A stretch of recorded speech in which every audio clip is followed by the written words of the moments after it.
En aquest sentit, clar, tots hem d'estar agraïts a la Lola, a la Noemí, a tota la gent que hi ha a la plataforma Platja Llarga. A mi m'han convidat perquè, entre cometes, soc un especialista en platges.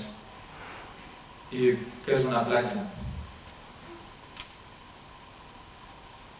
Nosaltres vam fer un petit experiment molt simple que consistia en demanar a nens d'aquí de Tarragona, d'Altafulla, de Torredembarra i de Vendrell, i els hi vam demanar que dibuixin en un full d'A4 en blanc, que dibuixin un paisatge natural.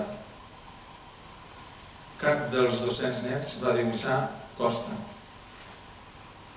Cap dels nens va dibuixar el mar. El paisatge natural al litoral per ells no existia. Tots dibuixaven muntanyes. I tots vivien al costat del mar. La segona part de l'experiment amb aquests 200 nens era demanar-los que dibuixin una platja natural. El màxim natural que vam trobar van ser palmeres, estrelles de mar, dofins.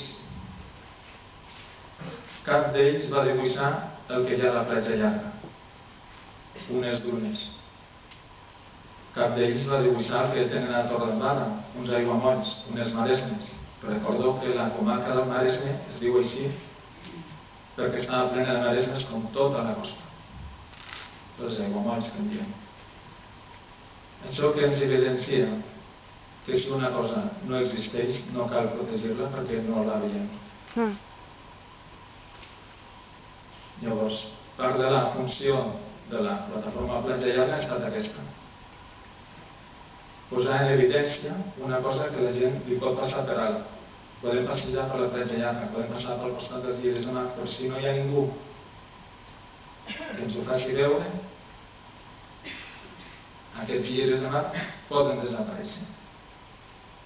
Ara mateix estava parlant amb la Noemí que hi ha uns llibres de mar que algú els ha ruixat segurament amb algun producte i les fulles han quedat mortes.